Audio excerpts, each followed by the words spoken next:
On September 11th, 2013, I tuned into Nicktoons to watch the next syndicated episode of Digimon Adventure 02.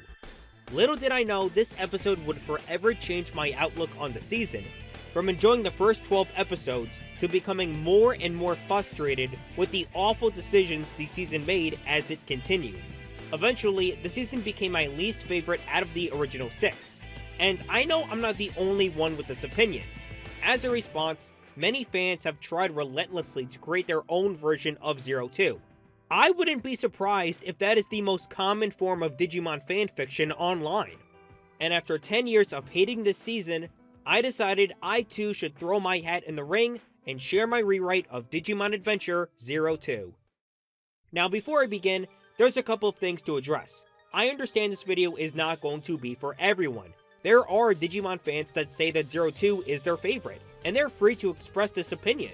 It comes to no surprise that out of all of my Digimon videos on my channel, the one that has the most engagement is my 02 review. And every chance I get, I reply to every comment, some agreeing with me, but many people disagree, and that's perfectly fine. People have their own opinions and discuss their differences with others. Look, I'm not saying you can't criticize everything you can defend. My review on Frontier, personally my favorite season, I acknowledge that Zoe never wins a proper victory by herself, and that 2/3 of the team are pretty much benched throughout the second half of the season. So yes, things you hold dearly can be fairly criticized by others. The point I'm trying to make here is that people who do like the season might find this video stupid and dumb, and me being jealous I didn't like a season that other people liked, and that's okay. I'm making this video not only therapeutic for me, but for others that also felt disappointed in the direction the season took.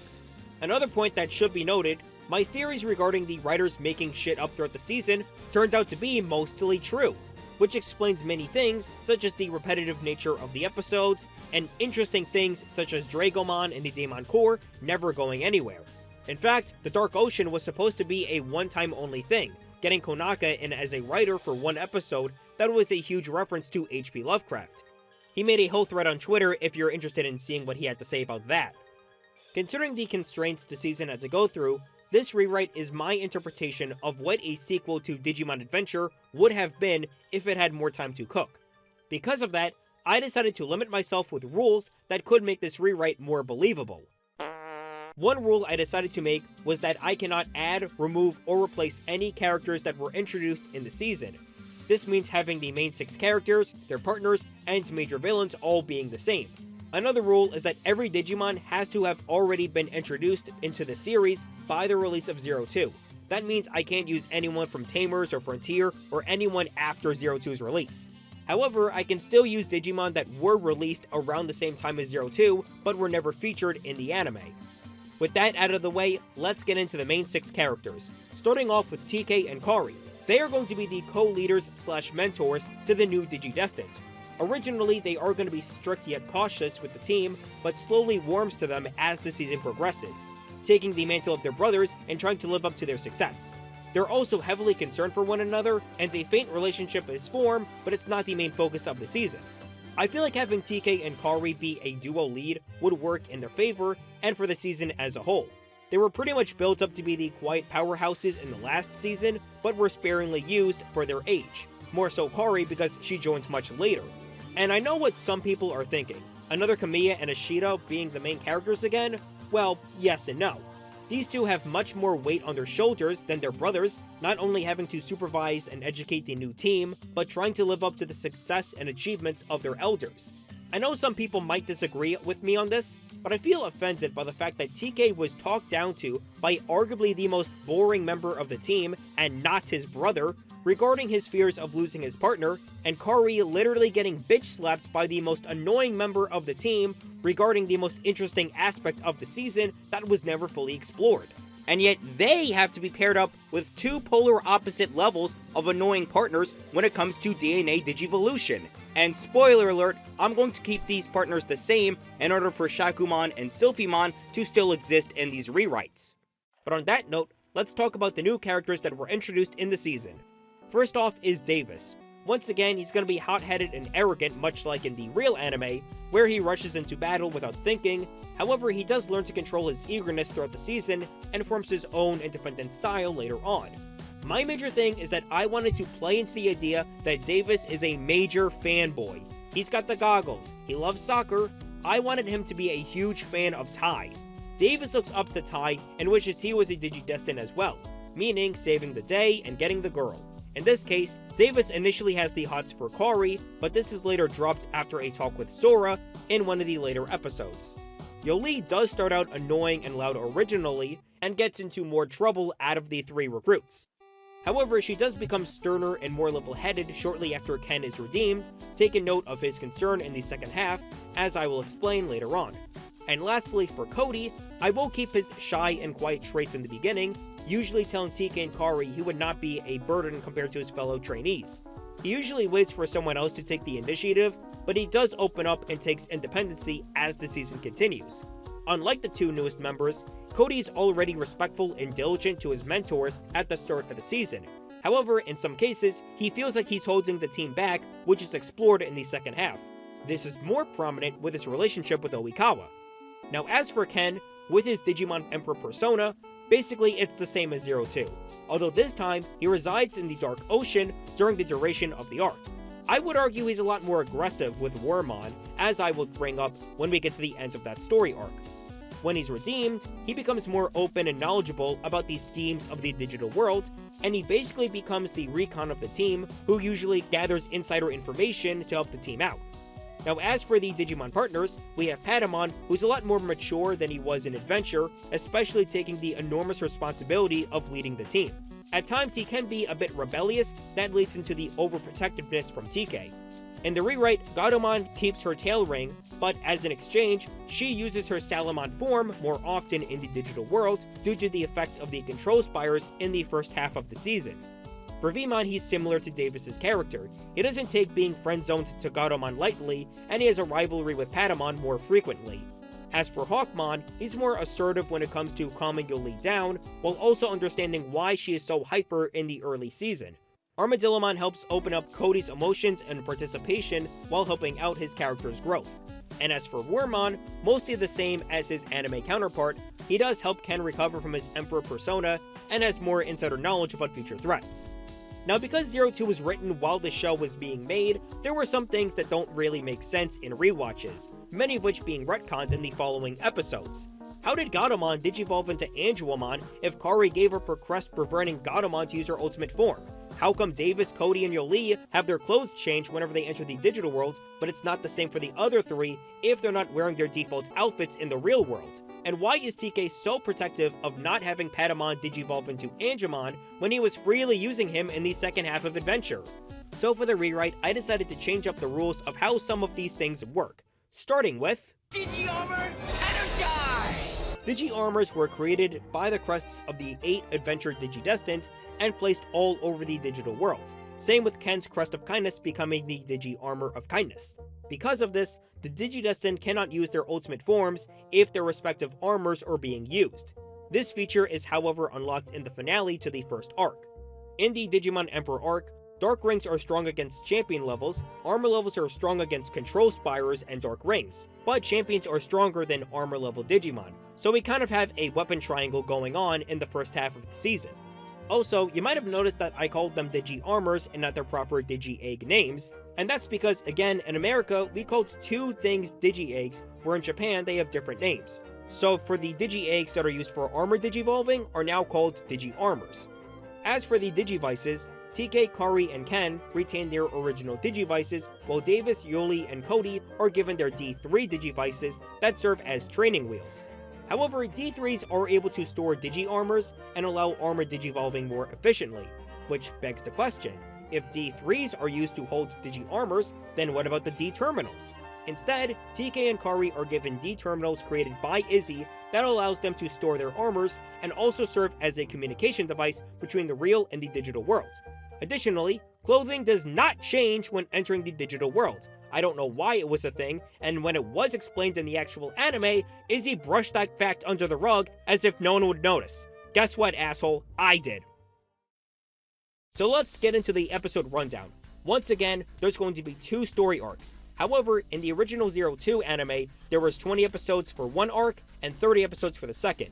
For the rewrite, I'm going to split things right down into the middle and have 25 episodes for each arc, starting with the Digimon Emperor / Dragomon / Dark Ocean arc. So the first episode is very similar to the original anime. However, things start to change when Izzy gets a distress call from the digital world. From there, Izzy is able to open up a gate to the digital world that allows him, Tai, and Sora to go meet up with their partners. When they get to the digital world, they come across their Digi-Armors, and the new trio get their D3s. Izzy, being surprised by the new Digivices, sends them to the digital world. By this point, Davis is fanboying out seeing Tai and Sora in action. The new trainees awaken their partners as well as their first armors. That's right, we get 3 armored Digimon in the first episode. TK and Kari follow as well, and Tai gives them the authority to mentor and lead the new recruits, while the original 6 Digidestined are busy with school. And at the end of the episode, TK mentions that he hasn't seen Matt in a while. Episode 2, the 2 leaders begin to show the trainees the ropes of the digital world after school. They come across a raid in a small village and help out. Gatomon and Angemon do most of the work to educate and train the new partners. In episode 3, the group discovers their first control spire. Salamon and Patamon are restricted in using their champion forms. It is revealed that 2 years ago, the Digidestined used their crest's powers to create the Digi-Armors and placed them all over the digital world to strengthen the gate to the real world. It happened to be by chance that Veemon, Armadillomon, and Hawkmon hibernated where the armors of courage, love, and knowledge were placed. They come across the shrine holding the Digi-Armors of light and hope and use that to take the control spires down. At the end of the episode, the Digimon Emperor makes his presence known to the team alongside his partner Wormmon. Episodes 4 and 6 are mostly the same as 02, however only one spire appears within these episodes. Same thing with episode 7 where Andromon kidnaps Kari. Episode 8 starts to deviate from the anime path, where the group theorizes on who the Digimon Emperor might be, but they have no leads. While fighting another group of enemies, they encounter him again and ask why he has a Digivice but never uses it.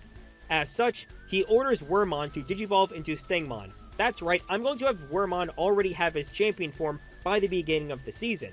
Because of the weapon triangle, the Digidestined have to unfortunately retreat. Episodes 9 and 10 are a 2-part episode. The Emperor retreats back to the Dark Ocean, but for a brief moment, Kari is sucked in as well and is briefly exposed to the negative energy. She is broken free by the others, however this does cause the attention of one shadowy Scubamon. Episodes 11 and 12 are another duo episode of a control spire being taken down. Kari has frequent nightmares about the Dark Ocean. And that leads us into episode 13, his master's voice, which is mostly the same as 02, though there is a better explanation of why Kari is targeted by the Dark Ocean. However, Angemon does not show up in this episode, but rather, Kari gets the assistance of Angemon and TK shining light in the Dark Ocean while they make their escape. In episode 14, the Digidestined analyze what they know so far. The Emperor has to be a Digidestined if he has a Digivice and a partner. This is also where the weapon triangle is explored. The Dark Ocean does not have any control spires according to Kari, though it's highly risky to invade, plus there's no consistent way to enter that area. They also wonder how the Emperor came to be, as Davis, Yoli, and Cody recall their first encounters with digital monsters. Izzy promises he will figure out a solution, as well as a stable connection to get to the Dark Ocean due to Kari's testimony. Now in the original 02, the episode also introduced the concept that there are other Digidestined around the world. How will this rewrite handle this inclusion? I'm not! Instead, I'm pushing everyone back into the epilogue, meaning I do not have to deal with the nightmare that is the Digimon World Tour filler arc. Sorry, fuck all you guys, I'm sticking with Japan. Episode 15 is kind of a filler episode, but in this episode, Veemon does get his Digi-Armor of Friendship, which allows him to digivolve into Raidramon. But this is also the first time where Matt visits the digital world in this season and reunites with Gabumon, who's excited to see him. Episode 16 ends with the Emperor reporting back to the giant Cthulhu Digimon that was seen at the end of episode 13, stating that the final preparations are almost ready. In episode 17, Izzy offers the idea to Kari that the next time they encounter the Emperor, she should take a picture of him. That way they can try and figure out who he is. Hawkmon also gets the Digi-Armor of Sincerity in this episode as well. At the end of the episode, Kari is able to take a photo of the Emperor and sends it back to Izzy. From there, Izzy begins to look at the school's databases to find out if the Emperor used to be a student. He then gets the idea to look at missing children websites, and he comes up with one match, Ken Ichijoji, a kid who has been missing for 2 years. Yuli is shocked with this revelation and reveals that she used to go to elementary school with him years ago. She says that Ken left her school because his parents were taking him to a prep school mainly for his intelligence in computers. In episode 18, this is where I start using these summer outfits. Izzy continues to work on a channel to the Dark Ocean as well as a way to protect everyone from the negative energy. He suggests that Kari's holy light from adventure was the reason why the figures were so determined to make her their queen. However, it could also be used as a weapon and protective shell when entering. Patamon also suggests to TK that his Angemon form should be used often due to the lack of these spires in the Dark Ocean, maybe an opportunity for Magna Angemon to be utilized. However, TK shoots down the idea. At the end of the episode, the Emperor is shown creating something in a lab. Episode 19 is a Cody-centric episode. He hypothesizes if water is a gateway to the Dark Ocean, since Kari was transported there through a beach in episode 13. However, because nobody is around and Izzy doesn't want Cody to go to the digital world by himself, he sends Joe to help him out. Eventually, they come across a shrine that holds the Digi-Armor of Honesty, and Armor digivolves Armadillomon into Submarinemon. Cody finds a gateway after battling a control spire underwater, bolstering Cody's confidence. However, Stingmon cannot go underwater to fight Submarinemon and retreats. However, he is then scolded by the Emperor and silently wishes that Ken would come back. In episode 20, a connection to the Dark Ocean is established as the team heads over there. There is one last battle with the Emperor, now knowing his identity, and tells him to stop the attack. Angemon battles Stingmon, though the latter holds back, not wanting to kill anyone. Angemon tries to digivolve into his ultimate form to end the fight sooner, but TK refuses and an argument is had. Meanwhile, the Emperor scolds Stingmon for not going all the way, as he verbally replies to Ken to snap out of it, despite being whipped continuously. And after one Hand of Fate, Stingmon is critically wounded and stumbles back to Ken, now as Wormmon. He asks him if this is what Sam would have wanted before dying. This completely cracks the Emperor persona, as Ken wallows from the loss of his partner.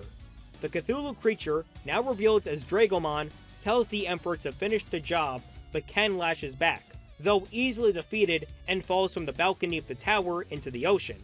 Ken falls into a coma as the team urges Izzy to create another portal to the real world. Yuli also picks up Ken's Digivice from the water and keeps it for herself. The episode ends with them seeing a giant chimera-like creature rise from the water. This leads into episode 21, where Dragomon reveals Ken's creation, Chimeramon, and it easily overpowers the team as they are forced to retreat. Ken is rushed to the hospital as the team splits apart while an argument ensues. TK and Patamon have an argument stating that if he used his Magna Angemon form, they would have won. However, TK is overprotective and concerned that he could lose his partner again, even more stressed by it since he is the appointed leader of the Digidestined. Patamon leaves his tamer and taking his Digivice alongside him. Yuli stays besides Ken in the hospital, stating that she just keeps the team down and can't do anything in front of Hawkmon. Davis and Cody also reflect on what they should do now that their leaders have split off, perhaps fighting Dragomon on their own, even though it is highly risky. At the end of the episode, Gatomon tells Kari she will look for Patamon, but before she leaves, she gives Tai Kari's whistle from Adventure as a way to get back in touch if new information is brought up. That leads us into episode 22, the Odaiba Day episode. Tai and Matt spend the day with their siblings, reminiscing about the adventure that they had 4 years ago. Tai even wears his headband and goggles and gives Kari her whistle back. They spend the morning on the balcony where Kari was revealed to be the 8th child, alongside the park where Myotismon's base used to be. Meanwhile, Matt and TK go down the strip where they encountered Gatsumon and Pumpkinmon. Matt reminds TK that this was also the first time Angemon was used after a sacrifice from Devimon. If it weren't for him, they would have been dead, as well as stating how TK became more confident in using his partner during the Dark Master's arc, and was the only one who was able to defeat Piedmon using Magna Angemon. All the while, Gatomon eventually finds where Patamon has been hiding. He confesses to her that TK is holding him back from his true potential, and that he should be a more confident leader to the new recruits. Gatomon understands and tells that TK still thinks he's another member of the team, and believes that his brother will do all the hard work. Eventually, she does win back Patamon's trust through her charm. The remaining Digidestined head over to where Davis and Cody are in the digital world and talk some encouragement to them. Sora also admits to Davis that her and Tai used to be dating, but the connection wasn't really there between the two, and they just stayed as friends, hence why her and Matt are now in a relationship. She also says the same could happen with Davis and Kari, and Davis considers it. While Yoli refuses to leave the hospital, there is a cameo by Ryo. He heard the news that Ken was found and reminisces about the adventures they had in Tag Tamers, stating that Ken was also looking out for others alongside his brother, and he sacrificed himself to be infected by the Dark Spore instead of Ryo. This gives Yoli the motivation to help Ken by finishing what he started when battling the Dark Ocean. She places his Digivice next to his bed before leaving. The day ends with both sibling groups meeting up at the Fuji TV building, where there is a memorial placed for Wizardmon's sacrifice. Kari then blows her whistle and the two elite Digimon reunite with their tamers. Wizardmon's ghost appears, stating that he has been watching Gatomon's actions in the afterlife, and he is so proud of how much she has grown. He has full faith that she will be a strong leader in saving the digital world, and before he leaves, he asks Patamon to promise that he will look out for her no matter what. This fully restores TK's confidence and relationship with his partner, and the 5 members regroup and enter the Dark Ocean once more. Episode 23 is just Genesis of Evil. I'm moving it up a couple of slots, but it's basically the exact same episode. However, in the rewrite, Ken is still in the hospital. He wakes up and notices his Digivice and a computer on the side of the room. He uses it as a connection to the digital world and is transported to Primary Village. There he is reunited with a reborn Leafmon, and afterwards, they both immediately head to the Dark Ocean. Episode 24 is the first part of the Dark Ocean finale. The group begins to climb the tower in the Dark Ocean, but they notice that there is a crest etched into the walls. Ken and Stingmon reveal themselves to the others and state that this is Ken's crest, the Crest of Kindness. He then reveals that Dragomon has been draining the crest's power and used Ken's hatred to take over the digital world, as well as creating a much more stronger Chimeramon through Ken's memories from his talks with Ryo. Dragomon admits that he was using Ken and would get rid of him once he had taken full control. However, Ken retaliates against Dragomon and uses the Digi Armor of Kindness to armor Digivolve Wormmon into Buchimon. Buchimon offers the request of fighting Chimeramon on his own and easily defeats it. Meanwhile, the trio have difficulties with Dragomon, but TK and Kari use their newfound motivation to get close enough to him and use their partner's ultimate forms. Magna Angemon allows Angemon to deal the final blow to Dragomon and to get back for all the trauma he caused to Kari. Dragomon is defeated, and the Dark Ocean fog is cleared to reveal a bright and colorful beach. Ken looks up to the skies and says that Sam can finally rest in peace before falling unconscious. He is then returned to the hospital as the team celebrates the supposed freedom of the digital world, not knowing evil once again lurks in the shadows. As a little bonus, I decided to also rewrite Hurricane Touchdown. I think it's well known that the first 3 Digimon movies were poorly stitched together for American audiences back in 2000, with Supreme Landing being hit the most, including the removal of an entire subplot. However, only now, these 3 movies are not only getting remastered, but being restored to their original lengths, which I think is awesome, considering many of the original voice actors will be reprising their roles. So my rewrites for this movie will not add in the notion that the dub will keep in the subplot, because now we have a version that does. So the movie takes place in between the first 2 arcs. TK and Kari head to America to visit Mimi, but also consider it a summer date. The 2 discover Willis fighting Wendigomon and help out. Meanwhile, for the other 3, they're still in Japan at the beach. They then get a distress call from Willis to go meet him in America, specifically Colorado. After the fight with Wendigomon in New York, TK and Kari realize that Mimi has been missing. It turns out the other 6 Digidestined have also been kidnapped as well. Once all 5 members meet up in Colorado, Willis explains he got 2 Digimon partners 8 years ago, Terriermon and Lopmon, as well as having 2 crests for each, Destiny and Miracles respectively, as well as reaching their mega forms. He even helped Izzy prevent the nuclear missile strike from our war game 3 years ago. However, Diaboromon noticed the potential of the Americans and used Lopmon as a sleeper agent when deleted.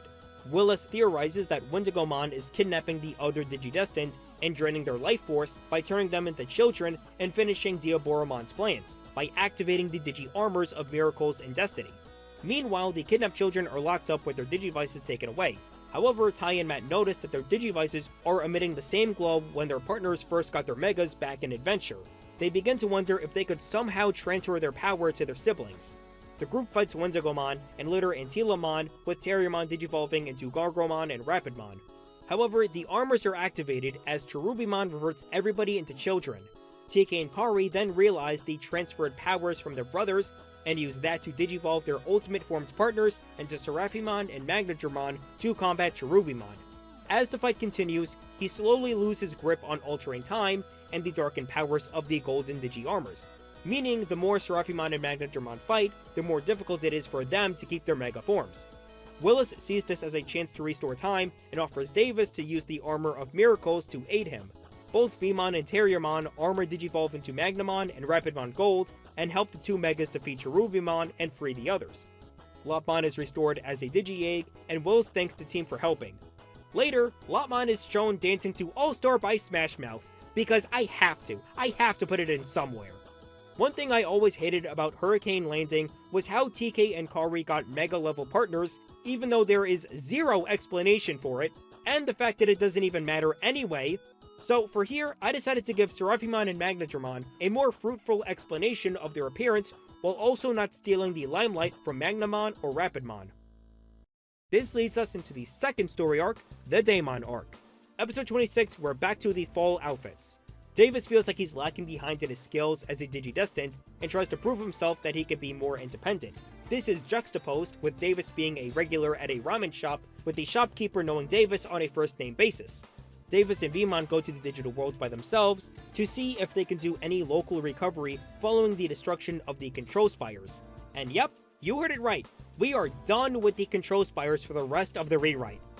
However, they come across a Turtlemon terrorizing a village, but through Davis's determination to win, Veemon digivolves into X-Veemon and defeats the intruder.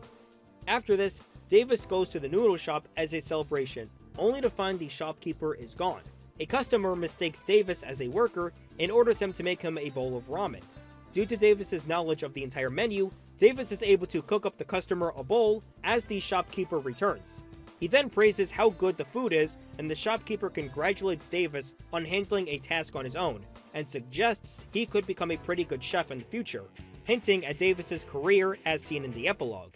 In episode 27, Davis gloats to everyone his first major victory, but some of them are confused. Why would a random Digimon attack a random village without the influence of the Dark Ocean? Meanwhile, Ken has fully recovered from his coma, and the gang meets up with him. They give him the offer to join the cause, but he becomes hesitant, knowing all the pain and struggle he caused to the others. In the original 02, everyone has conflicting views on letting Ken join in, but I feel like if Ken is the one that's not confident, it doesn't change any of the characters' personalities for the worst. While the group explores the digital world, they are attacked by a group of champion-level foes. X-Veemon is able to pick up the fight, but gets outnumbered. At the last minute, Stingmon and Ken join for help. However, while Ken isn't fully capable of fighting, Yoli rushes to his aid, and that boost of courage allows Hawkmon to digivolve into Aquilamon. With the three champion forms, Ken feels confident to join the team. However, a mysterious figure watches in the distance. Episode 28 is the Spider House episode.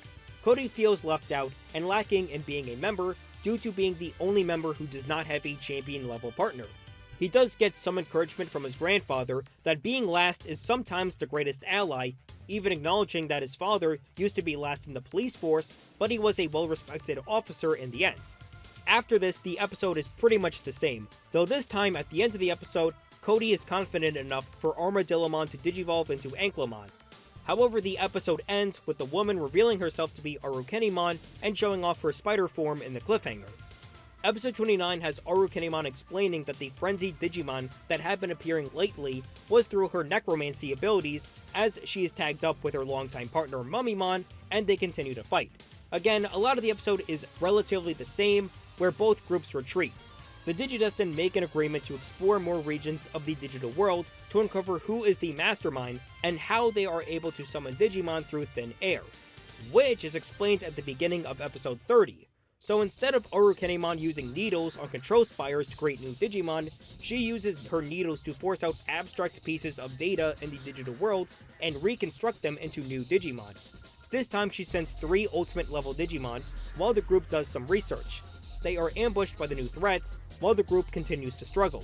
Davis desperately tries to get Veemon into his ultimate form, but without full access to a crest, it is impossible. Ken then gives Davis encouragement that he doesn't have to be the strongest member of the team or have a crest to be an important ally of the Digidestined. And with this bond of friendship, their partners are able to DNA digivolve into Paildramon, surprising everyone including Arukenimon. the three Ultimates are able to defend themselves and return to the real world. Izzy is shocked to know that Davis was able to have an Ultimate form without a crest, as he tells the group he will research what makes the D3s special than usual Digivices. Episode 31 has Arukenimon completely mortified that there are now 3 ultimate levels that she has to face. Mummymon comes to her aid, and as they're about to leave in their buggy, a man in the shadows informs them that eventually the Digidestined will fall, regardless of how strong they are. Back at school, Izzy explains to everyone how Baiildramon was possible. The D3 Digivices, while cannot achieve ultimate or mega forms, they are able to be a beacon for DNA digivolving to happen.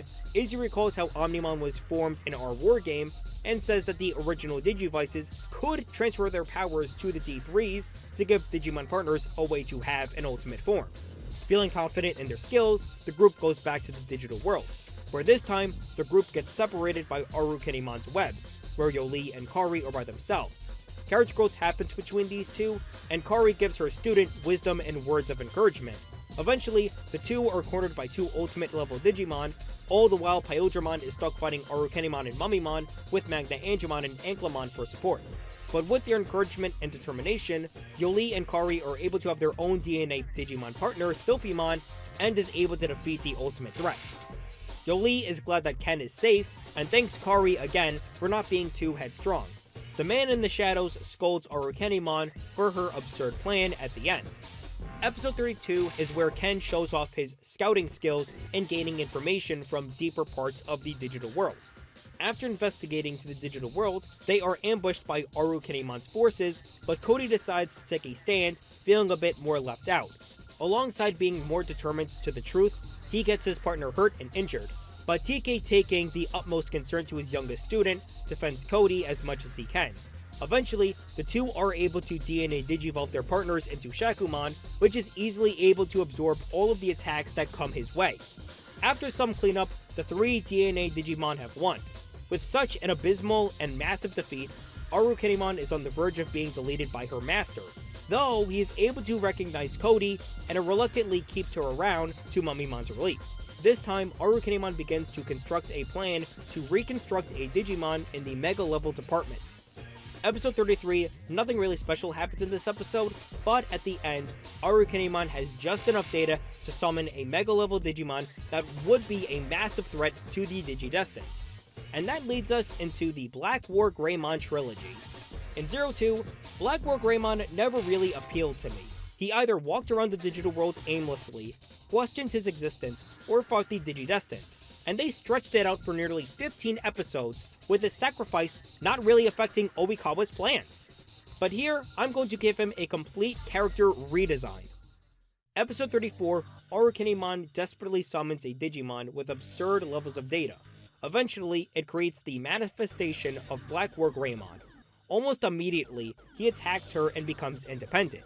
The group uncovers what is occurring and tries to investigate the ruins of a digital noodle shop. There, they uncover Black War Greymon that attacks them, and despite being outnumbered, he easily cleans the Digidestined. However, he does not kill any of them, as he recalls who TK is. Back in the real world, they inform the original Digidestined about the new threat, and they assist their help. Meanwhile, the man in the shadows scolds Arukenimon, but gives her the new objective to neutralize Black War Greymon. Episode 35 has the 12 Digidestined make a plan to ambush Black War Greymon and try to defeat him. Because in the rewrite, the crests can easily convert to and from Digi-Armors, allowing the original 8 chosen children to use their ultimate forms. During the fight, Black War Greymon overpowers everyone, and there are some close calls. However, once again, he is not satisfied with the fight and decides to leave. Meanwhile, Ken is abductive as he is face to face with the man who gives out orders to Arukenimon and Mummymon, Oikawa. He explains that he too was influenced by the Dark Ocean. However, unlike Ken, he was never able to utilize the gift of reanimating Digimon from the dead due to the control spires mounted all over the digital world. But once Dracomon was defeated, that restriction was removed for Oikawa. His main goal is to make the digital world his own following the death of his former partner. He lets Ken go in the chance he will tell the others what his plans are. After their defeat, Tai decides that it would be wise to use War Greymon as a counter and finish the fight for good. And that leads us into episode 36. Another plan is set for the group to fight Black War Greymon one last time. Tai is the only person to duel him, as Agumon Warp Digivolves into War Greymon, and Black War Greymon says that this is the fight that he's been asking for. Turns out, Black War Greymon was in the first season. Now, even though one of my rules said to not remove any characters from 02, Malomyotismon was a character from the first season, meaning that rule does not apply to him. I decided to make Black War Greymon the Greymon that Agumon fought in Adventure. When he died to Skull Greymon, his data was stuck in the digital world, watching and growing with hatred, waiting for the right time to be unleashed. Even though the two Megas were pit together, War Greymon would eventually be beaten hard. Kari, now getting more concerned over the death of her brother, tries to save him, and with her growth in courage and light, it allows Gatomon to Warp Digivolve into Magnadramon. The two Kamiyas get their second win and work together. However, this is a risky move. Because Black War Greymon's claws were designed to kill Draymon Digimon species, this puts Magnadramon in a risky position. However, the two have a smart plan where Magnadramon is used as bait, getting War Greymon back on his feet. And with this team up, Black War Greymon is defeated by a Terra Force, dying with the satisfaction that he needed. While Arukenimon and Mummymon are saddened that they couldn't complete their mission, they will need to undergo a surplus of training. Episode 37 is TK's trial. Even though the Digidestined have a new Mega on their team, especially one that's one of the co-captains, Matt sees that his brother could be a stronger leader. So he personally invites TK to the digital world to prove to him that he can be a leader to the Digidestined. He then has Gabumon Warp Digivolve into Metal Garurumon as TK Digivolves Patamon into Magna Angemon. Despite being an ultimate level Digimon, he's able to be toe-to-toe with a Mega, TK even reminding his brother that he was an important asset for the Digidestined to defeat Patamon, the leader of the Dark Masters. So, you think this fight is more than enough for Matt to convince himself that his brother is a strong leader? No, of course not. Instead, he then calls Tai to bring Agumon over to DNA Digivolve into Omnimon. As a shock to no one, Magna Angemon gets his ass handed, and while TK asks Matt to forfeit the fight, Matt declines, knowing his brother can still push to his limits. Likewise, TK is determined to keep fighting and prove that he is more than just the right-hand man's brother, and this allows Patamon to Warp Digivolve into Seraphimon. The fight would begin again until Matt eventually filled his satisfaction, having a prep talk to his brother that he is ready to be a leader of the Digidestined. Juxtaposed in the B plot to the episode, Arukenimon summons a spell that would be highly useful on her end, as she tells Mummymon to pack his bags, they were going to make a trip to the real world. And that leads us into episode 38, which is the Christmas episode. The Digidestined get together and celebrate Christmas, as Matt performs with his band. Unknowing to them, Arukenimon and Mummymon have arrived in the real world, and create a rift of several champion and ultimate level Digimon to appear all across Tokyo. It's a all-out brawl as the Digidestined clean up all of the threats. However, while they may have won the battle, the rift in the real world is still present, only increasing as the days go by, and that leads us into the last 11 episodes of this rewrite. Episode 39 has Japan deciding to put Tokyo on a global lockdown until the rift has been destroyed, leaving the entire city to rely on 12 children to save the day. Genai does talk to the Digidestined. He explains that the rift between worlds has caused various forms of data to spiral into the real world. The only way to stop the rift is to defeat Oikawa, in other words, take the life of a human. After another fight in the streets, the group encounters Oikawa, who recognizes Cody, but hastily retreats. Cody decides to talk to his grandfather about anyone that his father was close with in the police force, to which his father brings up Oikawa's name. For this episode, I wanted to gear the last 10 episodes to be more serious and grounded, again reinforcing my rewrite of 02 to be the bridge between the lighthearted adventures of 01 and the serialized drama Tamers would later utilize. In episode 40, the Digidestined make an agreement to have one final confrontation with Oikawa and his goons, though Cody resists to tell the truth regarding his connections to him until the last minute. Arukenimon and Mummymon have one final fight with the Digidestined, but with 4 Megas and several Ultimates, they are clearly outnumbered. As for Oikawa, he is at the roof of the building he's hiding in next to the rift. From there, Cody tries to confront him and asks how does he know his father. Oikawa then explains that he and his father used to be good friends until his father's untimely death. There, he was manipulated by the outskirts of the digital world, saying that he could have all the power in the world to bring his friend back. That is where he met Arukenimon and Mummymon and showed him how to bring Digimon back from the dead using his special gift in computers, much like Ken. As the final preparations were made, Oikawa summons the biggest force in the digital world he could find. However, all of his power is disabled. A shadowy presence then thanks Oikawa for setting him free and that he has served his purpose. The episode ends with the true final mastermind of my rewrites to be revealed as Daemon. Episode 41, the episode begins with the revelation that Daemon has been using Oikawa from the start to release him from his chains due to the Digimon Sovereigns sealing him away long ago. He notices his skills in computers and lured the death of his friend to bring him into his possession. However, Daemon's energy and presence was nullified by the Dark Ocean and Dragomon, who had ulterior motives by using Ken as his protege once again in computers. It's revealed that these two had a rivalry on which mega-level Digimon would be able to take over both realms. However, once Dragomon was defeated, there was nothing that held Daemon from fulfilling his goals. He needed enough free data in the digital world to recover his full power, due to Oikawa and his group recovering old data. While Oikawa's partners try to fight him, Daemon reveals his true form underneath his cloak and critically wounds both the spider and the mummy. He then shifts his sights to the Digidestined, and more specifically, the new group's leader. Seraphimon and Daemon have a brief battle, but ultimately the former retreats. The rift has now expanded upon even further as the Daemon Corps starts making their residence in Tokyo, creating a tower that serves as Daemon's lair and base. Episode 42, the Digidestined recover and start to figure out plans to defeat the Daemon Corps without exhausting their supplies, pressure, and survival within the lockdown. Daemon sends his smaller fodder as the group battles them. Suddenly, one of his generals, Skull Satamon, appears, badly wounding Pyldramon. However, with Ken's crest of kindness and Davis's determination, their Digimon digivolves into Imperial Dramon and causes their foe to retreat, not killing him unlike in the anime.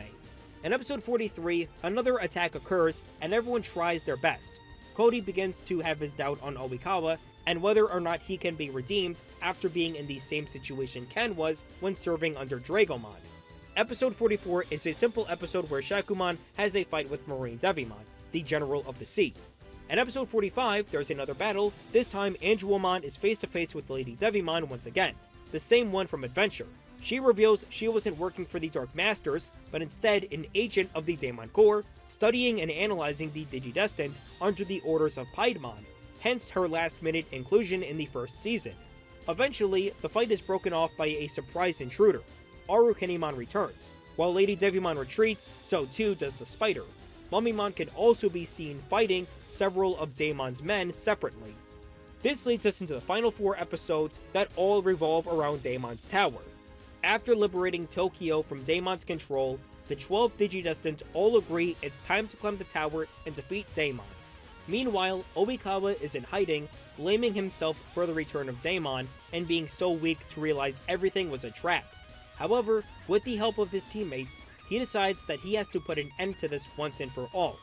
However, Skull Satamon returns for a rematch with Imperial Dramon, with 2 Machine Dramons at his side. But changing his Boda into fighter mode, Imperial Dramon easily kills the 3 of them. In episode 47, Daemon reveals that after the defeat of Devimon in Adventure, that caused Daemon to be awakened since he was part of the Daemon Corps. Since then, he's been having a grudge against TK for 3 years, waiting for the moment to defeat his arch-rival. And seeing him be the one that defeated both Piedmon and Dragomon, that hatred only grew. The episode ends with the group continuing their ascent. Episode 48 has Daemon send one final round of goons as the Digidestined reach the top. Though with too many threats, the group splits up. Even though Yoli and Cody are stuck using both their armor and champion forms, they decline the offer to get stronger using DNA digivolving, proving to be useful members of the Digidestined while in their weaker stages. They agree to fight the weaker fodder, leaving the Megaforms to have no distractions. In episode 49, we have the final battle. Daemon battles Seraphimon and Magnadramon as Omnimon and Imperial Dramon are in reserve. As the others get overwhelmed, they are saved by the help of Oikawa and his partners, easily defeating the Digimon at the bottom of the tower. The episode ends with Daemon overpowering the 4 Megas, even breaking Davis's goggles. But all of this changes in episode 50. Seraphimon with sheer determination fights Daemon one-on-one. Kind of a fitting bookend, where TK was the one that defeated the first big bad of Adventure, and now here he is fighting the final boss of 02. With everyone's encouragement, he is able to defeat him. But Daemon being fueled by the dead data of Digimon through the rift, there isn't a way to seal it. That is until Oikawa arrives. He says that he will be manipulated by Daemon no more and begins to close the rift. All the while, Daemon fatally wounds him. This allows Daemon to stop regenerating, and the 4 Megas finally defeat Daemon. However, the attacks take a toll on Oikawa's body, as he apologizes to Cody that he didn't stand up more for his father, and tells Ken that he still has his whole life ahead of him. As such, he gives up his dying body to seal the rift, allowing the lockdown to be lifted, and because his soul was cleansed, that also negated the darkness that still loomed in the digital world, and the potential for Daemon to return. Tai, after noticing Davis's goggles have broke, decides to give his, proving that he has earned the right of being a Digidestined. Yoli is ecstatically asking Ken to go on a date with her, as Cody mourns the loss of Oikawa. All the while, TK and Kari prove to their brothers that they are just as confident leaders as they were 3 years ago. And that leads us into the epilogue, the time skip of 20 years where humans and Digimon coexist, as well as the gate to the digital worlds being fully opened. TK and Kari are married, where TK is an author and Kari is a school teacher. The two meet up with the other 10, as well as there being some changes in their occupations. Tai is not only a diplomat, but owns the digital world's very first soccer/football league. Matt is the lead guitarist in a popular band and marries Sora, who is a chef. Izzy and Joe keep their jobs, but Mimi is now a singer, as a nod to her Japanese voice actress Aim and the Princess Karaoke episode of Adventure. Davis runs a noodle shop, as established in episode 26. Cody runs a kendo dojo, and has plaques that honors both his father and his grandfather, as well as a memorial for Oikawa. And lastly, Yoli and Ken are married, and Yoli is a fashion designer, while Ken keeps his detective job due to him being a recon scout in the rewrite. And as a added bonus, Aru, Kennymon, and Mummymon are still alive, and roam the digital world as traveling entertainers. In the end, peace is at a balance in both worlds, everyone has kids, and promise one day they will get Digimon partners and go on their own fun, but safe, adventures. And as for Revenge of Diaboromon, it's kind of the same as the one that we got. Sorry, this is a very long video, I just do not want to go over Revenge of Diaboromon the same way I did with Hurricane Touchdown. Sorry. So that was my very long rewrite of Digimon 02. In fact, what you just watched was my second draft. I originally made a rewrite back in 2013, but I was still bitter and full of hate after being done with my first watch of 02. I wanted to rectify everything I could. That included TK and Kari being the only Digidestined we follow, Ryo and Sam, yeah, Sam survived in my first version, also tagging along, where they fight Dragomon and Daemon, who has control over the 4 new characters, in which they die. Yeah, TK and Kari literally murdered Ken, Yoli, Davis, and Cody, and eventually they get married in the epilogue. Naturally, this rewrite was selfish and unreasonable. So much so, I wanted to make a more realistic version of this rewrite, and so, here we are. And even with my second draft, there are some things that may seem forced, such as how the second half of the season, a character gets a new form one after the other. But personally, I feel like showing off the new champion, DNA, and Mega forms one after the other in the first few episodes of the Daemon arc, and then used all those forms to their full advantages in the second half, does work well, and how all of these characters have grown throughout the season. Besides, the original 02 was like that at times. Again, I'm not going to say that you're stupid for liking 02 just the way it is. I hope this was a fun, alternate view of what could have happened to make this season, in my opinion, a much more better produced season that could stand on its own. If you liked the video, like and subscribe, because this video was really long and I don't want to edit it. With that, I'm AJ, and I'll see you all in the next one.